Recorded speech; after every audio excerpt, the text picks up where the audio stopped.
ಸಾಮಾನ್ಯ ಸಭೆ ಆಗ್ತಾ ಇಲ್ಲ. ಇದರ ಬಗ್ಗೆ ನಾವು ಪರಿಷತ್ತಿನ ಸಾಮಾನ್ಯ ಸಭೆಯಲ್ಲಿ ಪ್ರಸ್ತಾವ ಮಾಡ್ತೇವೆ. ಒಟ್ಟಾರೆಯಾಗಿ ಜಿಲ್ಲಾಡಳಿತ ಮಾಡಿದಂಥ ಈ ವ್ಯವಸ್ಥೆ ಕೊರೋನಾ ಮೊನ್ನೆಯಿಂದ ಆರಂಭಗೊಂಡು ಇವತ್ತಿನ ತನಕ ಅವರು ಮಾಡ್ತಕ್ಕಂಥ ಎಲ್ಲ ವ್ಯವಸ್ಥೆಯಲ್ಲಿ ಸರಿಯಾದ ಒಂದು ಪ್ಲಾನಿಂಗ್ ಇಲ್ಲ. ಉದಾಹರಣೆಗೆ ಹೇಳುವುದಾದರೆ, ಮೊನ್ನೆ ವಲಸೆ ಕಾರ್ಮಿಕರನ್ನು ನೀವು ಕೊಂಡೋಗುವಂಥದ್ದು ನೋಡಿದ್ದೀರಿ. ಅಲ್ಲಿ ಕೊಟ್ಟಾರ ಚೌಕಿ ಗೋಲ್ಡ್ ಪಿಚ್ ಮೈದಾನದಲ್ಲಿ ವ್ಯವಸ್ಥೆ ಮಾಡಿದ್ರು. ಅಲ್ಲಿ ಬಿಸಿಲು, ಧೂಳು, ಅಲ್ಲಿ ವಲಸೆ ಕಾರ್ಮಿಕರು, ಅಲ್ಲಿ ಪುನಃ ಪೊಲೀಸ್ನವರು ಬಂದು ಪೊಲೀಸ್ ಲಾಠಿ ಚಾರ್ಜ್ ಮಾಡೋದು. ಈಗ ಬಸ್ ಬರಲಿಕ್ಕಿಲ್ಲ, ಇನ್ನು ಸ್ವಲ್ಪ ಲೇಟ್ ಉಂಟು, ಸಂಜೆ ಬನ್ನಿ, ನಾಳೆ ಬನ್ನಿ. ಇವರಿಗೆ ಇಲ್ಲಿ ಇಷ್ಟು ಒಳ್ಳೆ KSRTC ಬಸ್ ಸ್ಟ್ಯಾಂಡ್ ಉಂಟು. KSRTC ಬಸ್ ಸ್ಟ್ಯಾಂಡ್ ಐಡಿಯಲ್ ಇರುವಾಗ ಎಲ್ಲ ಬಸ್ಸನ್ನು ಅಲ್ಲಿ ಕಳಿಸಿ ಎಲ್ಲ ವಲಸೆ ಕಾರ್ಮಿಕರನ್ನು ಅಲ್ಲಿ ಕಳಿಸ್ಬೋದಿತ್ತು.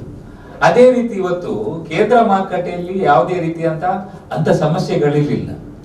ಈಗ ಅವರಿಗೆ ಎಲ್ಲ ವ್ಯಾಪಾರಿಗಳಿಗೆ ಮತ್ತು ಸಾರ್ವಜನಿಕರಿಗೆ ಶಿಕ್ಷೆ ಕೊಡುವಂತ ರೀತಿಯಲ್ಲಿ ಅಲ್ಲಿ ಮಾರ್ಕೆಟ್ ಅನ್ನು ಅವರು ನಿರ್ಮಾಣ ಮಾಡಿದ್ದಾರೆ.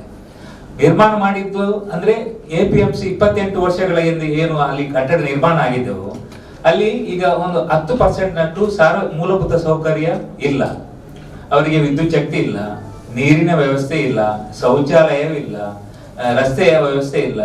ಒಟ್ಟಾರೆಯಾಗಿ ಒಂದು ಗೊಂದಲದಲ್ಲಿ ಅವರು ತಮ್ಮ ವ್ಯಾಪಾರವನ್ನು ಮಾಡ್ತಾ ಇದ್ದಾರೆ. ಬಹಳಷ್ಟು ನಮ್ಗೆ ನೋಡಿ ಬೇಜಾರಾಯ್ತು. ಯಾಕೆಂದ್ರೆ ಅವರು ಸಹ ಒಂದು 20-25 ವರ್ಷಗಳ ಒಂದು ವ್ಯಾಪಾರ ಮಾಡ್ತಕ್ಕಂಥ ಅನುಭವ ಇದ್ದವರು. ಅವರಿಗೆ ಒಂದು ಶಿಕ್ಷೆ ಕಟ್ಟುವ ರೀತಿಯಲ್ಲಿ ಇವತ್ತು ಅಲ್ಲಿ ವ್ಯಾಪಾರವನ್ನು ಮಾಡ್ತಾರೆ. ಜೊತೆಗೆ ಸಾರ್ವಜನಿಕರಿಗೆ ಸಹ ಅಲ್ಲಿ ಬರ್ಲಿಕ್ಕೆ ಕಷ್ಟ. ಅಷ್ಟು ಕಷ್ಟದಲ್ಲಿ ಅವರು ಅಲ್ಲಿ ಉತ್ಪನ್ನವನ್ನು ತೆಕೊಂಡು ಹೋಗ್ಲಿಕ್ಕೆ ಬರ್ಲಿಕ್ಕೆ ಸಾಧ್ಯವೇ ಇಲ್ಲ. ಯಾಕೆಂದ್ರೆ ಅಲ್ಲಿ ಈಗ ಮಳೆಯ ನೀರು ನಿಂತಿದೆ, ಮಳೆಯ ನೀರನ್ನು ದಾಟಿ ಹೋಗ್ಬೇಕು.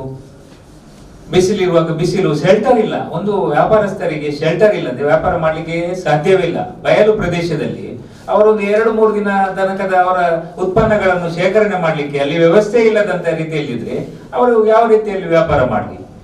ಇದೆಲ್ಲ ಬಹಳಷ್ಟು ಒಂದು ಜಿಲ್ಲಾಡಳಿತ, ನಮ್ಮ ಪ್ರತಿನಿಧಿಗಳಿದ್ದಾರೆ, ಮಹಾನಗರ ಪಾಲಿಕೆ ಶಾಸಕರು, ಲೋಕಸಭಾ ಸದಸ್ಯರೆಲ್ಲ ಒಂದೇ ಪಕ್ಷದವರಿದ್ದೀರಿ. ನೀವು ಸಾರ್ವಜನಿಕರಿಗೆ ಹಿತ ಬರುವಂತ ರೀತಿಯಲ್ಲಿ ತಮ್ಮ ಕಾರ್ಯಕ್ರಮವನ್ನು ಮಾಡಬೇಕು. ಈಗ ನಮ್ಮ ಅಬ್ದುಲ್ ರೌಫ್ ಹೇಳಿದಾಗೆ ಪ್ರತಿಪಕ್ಷದಲ್ಲಿ ಬಹಳಷ್ಟು ಅನುಭವಿಗಳಿದ್ದಾರೆ. ನಮ್ಮ ಜಿಲ್ಲೆಯನ್ನು ಉಸ್ತುವಾರಿ ಮಾಡಿದಂತ ಸಚಿವರಿದ್ದಾರೆ, ಶಾಸಕರಿದ್ದಾರೆ.